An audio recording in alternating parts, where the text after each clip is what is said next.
Ah, attends. Et bonjour tout le monde, on se retrouve pour un pack unboxing sur une commande d'un gros colis et je les ouvre un par un pour déjà diversifier les vidéos et vous présenter les produits un par un. Et sur le coup on retourne sur une figurine de Mare Event. Voilà, donc les petites figurines en taille miniature, hein, on reste sur de la taille très réduite. Hein. La boîte a pris un petit choc, c'est vrai. C'est pas grave, les boîtes, la plupart elles ont été ouvertes et c'est des figurines rachetées. Je ne sais même pas si on les trouve encore, ces modèles sur le commerce. Regarde la qualité de la boîte là. Oui, bon ça, c'est pour ça que d'ailleurs j'en ai pris une autre. J'en ai pris deux avec les boîtes, au moins j'aurai une boîte totale. Hein. Donc là ouais, malheureusement ça a reçu un petit peu. Hein. C'est pas très folichon. Par contre là c'est surprise totale les boîtes, hein, je sais pas ce qu'il y a. Je sais ce qu'il y a dans les autres, hein. Il se peut qu'on se retrouve avec 2-3 figurines d'un coup.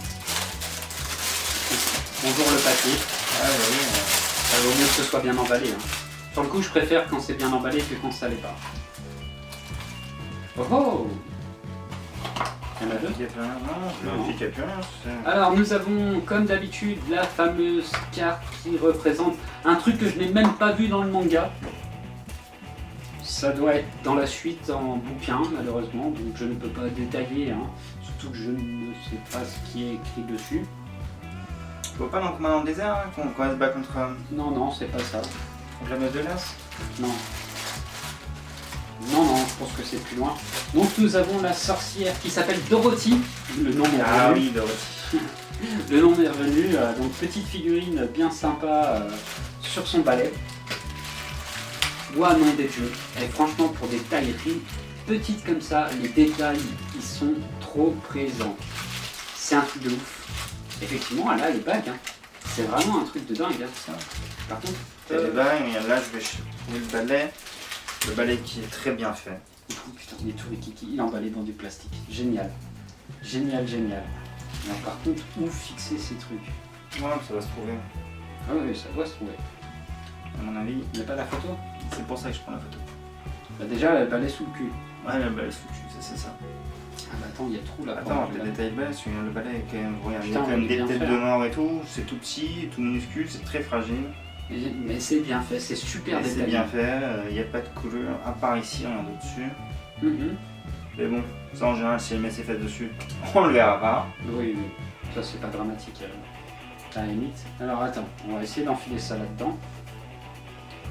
Yep, ceci devrait Sans... devrait être le socle et elle devrait être posée par-dessus, je pense. On va aller sur la boîte. Voilà. Alors là, j'ai réussi à enfiler le balai. Hein. Ah oui, regarde, là il y a une fente, ce qui veut dire qu'à mon avis, le socle il vient comme ça, et que, oula, le balai s'enfile dans la fente, comme ceci. Ce qui fait que Dorothy tient toute seule sur son balai. Oh merde.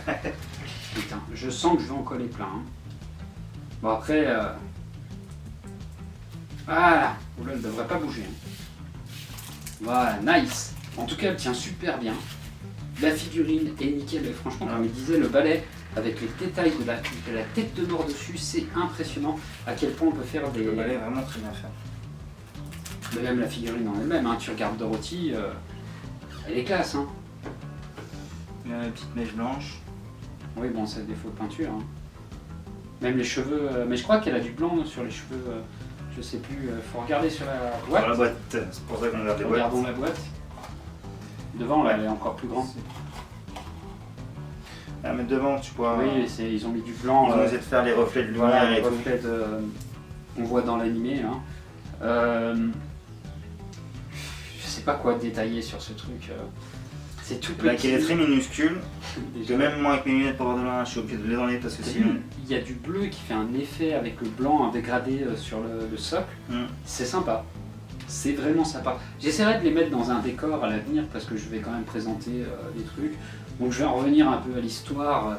Les méchants s'appellent les pièces de l'échiquier. Ils veulent détruire le monde merveilleux de Mare. C'est un peu ça. On a toujours les mêmes histoires, hein, de toute façon.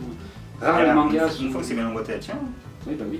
Rares les mangas se démarquent du lot avec leurs histoires. Après, en soi, l'histoire, même si c'est la même. Ce qui compte, c'est héros, pourquoi, comment et l'arrivée finale. Hein. C'est qu'est-ce qui se passe entre-temps qui intéresse généralement. Très bien fait. Oui. Mais elle vient de tomber. Bon, c'est pas grave, ça se remet. Mais une figurine très belle, hein. Je vais en revenir à l'histoire un peu de Merhaven parce que ça ne doit pas parler à beaucoup de gens. Merhaven, donc un manga très vieux. Je n'ai pas le nom du réalisateur, j'ai pas le... On l'a, mais c'est marqué en japonais. Non, je l'avais à l'époque, au jour d'aujourd'hui, je l'ai perdu dans ma mémoire. Dorothy, donc, qui est une sorcière qui rencontre Ginta dans le deuxième épisode ou le premier. Je ne me rappelle plus de tête, je sais qu'elle le rencontre tout de suite, c'est grâce à... c'est une sorcière ultra puissante qui est un peu kleptomane sur les bijoux et qui vole tout. Elle a un sac à malice dedans où je vous explique même pas tout ce qu'il y a dedans. C'est un monstre cette gonzesse. Elle a un pouvoir qui est tellement badass elle est badass quoi. Sur le coup, dans les pièces de l'échiquier, il y a la reine qui est sa belle-mère.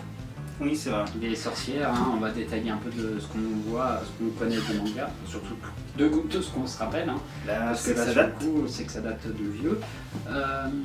C'est une sorcière, à un moment donné, ils vont dans le monde des sorcières, elle défend son monde natal, hein, avec Ginta et tous les amis qui est attaqué par le pied d'échiquier. Ça se passe pendant un tournoi où ils s'affrontent tous ensemble. Hein, et c'est dans ce fameux monde où ils obtiennent des nouveaux bijoux avec des pouvoirs ultra puissants. C'est ça. Ils en ont un peu tous, hein, donc ils peuvent les améliorer aussi. Il faut savoir que son balai fait partie de ces fameux bijoux aussi à cette Dorothy parce qu'elle s'en sert vu qu'elle utilise le vent avec. Et c'est pour ça que tu vois, il y a... Ouais, l'effet vent dessous. Je sais pas quoi détailler sur ça. La figurine est extrêmement bien faite. Bien faite, à part vraiment quelques coulures. Par-ci par-là, mais il faut vraiment chercher le détail, la petite bête pour... On est là pour ça. Hein. Après, moi pour les gens qui n'ont pas vu le manga, je vous le conseille franchement, il est au moins à voir une fois. Même si ça se termine pas en anime, mais si vous voulez... le mieux c'est le bouquin, voilà. Finir après avec le bouquin. Oui, je pense que les scans se trouvent facilement sur internet. L'animé doit aussi se trouver assez facilement en streaming. Vous tapez Merhaven et vous le trouverez tout de suite. Hein. Alors voilà, hein, c'était Dorothy. C'était Dorothy, de Merhaven. Ce sont des noms un peu... Ginta, Dorothy, Babo, Alvis. Ah mais pour l'époque c'était vraiment... Pour l'époque c'était pas mal. Hein. C'est surtout de le trouver en France parce que nous on l'avait en DVD. Hein. On l'avait même pas regardé sur internet, on l'avait acheté en DVD. Alors pour vous dire que quand on a su qu'il n'y avait pas la suite, on avait les boules. Hein. C'est ça. On a commencé la collection et après d'un coup ils ont fait ah bah non on a arrêté la production et c'est fini. Ça ne marche pas assez, on arrête. Chose qui est bien dommage. Le nombre de mangas qui finissent comme ça, c'est tellement triste. De films et de séries. Les films de séries en fait en soi c'est pas dramatique. Mais pour un animé que tu sais qu'il y a le bouquin papier, qu'il n'y a pas la suite, c'est ça. Tu te dis ah merde. C'est dans le même genre je crois que t'avais Bleach. Bleach oui. Qui a aussi continué en papier mais qui s'est arrêté en animé. Oui, il y en a eu plein. Hein. Rêve Master. Ah, Rêve Master. Rêve Master, on en parlait dans une vidéo. Rêve Master, pareil, il s'est arrêté, puis il a suivi sur Fairy Tail. Il y a des épisodes bonus avec Natsu et le héros de Rêve Master. J'ai perdu ce nom. Ça date aussi, hein, Rêve Master. Haru Glory. Putain, je suis vraiment bon, j'ai une mémoire énorme sur ce genre de truc. Autant à l'école j'étais une putain de king, mais dès qu'on me parlait de manga ou de jeux vidéo, bizarrement j'étais incollable. Et ben nous sur ce, on va vous laisser, puis on vous dit à plus, mais restez avec nous pour les gros plans et les photos. Ouais, vous verrez mieux que là, hein, parce que là... C'est vrai que c'est tout petit, hein. C'est vraiment... c'est rikiki. Si on veut comparer, regardez. Ah ouais, c'est... On peut mettre un briquet à côté, c'est vraiment tout petit, tout petit. Alors, sur du 1/22e là... c'est pour ça que les détails sont vraiment très bien faits. C'est les tailles diorama. Donc là, il faudra que je m'amuse à faire un diorama. Sachant que les pièces de chiquet affrontent dans une cour de château, donc je vais peut-être m'amuser à faire ça, tu vois. Une petite cour de château, ça devrait se trouver facilement en diorama sur internet, et puis après reproduire ça et les poser comme ça, on verra bien, suivant toutes les pièces que j'ai. Et nous sur ce, on vous laisse et on vous dit à plus, bye. À plus.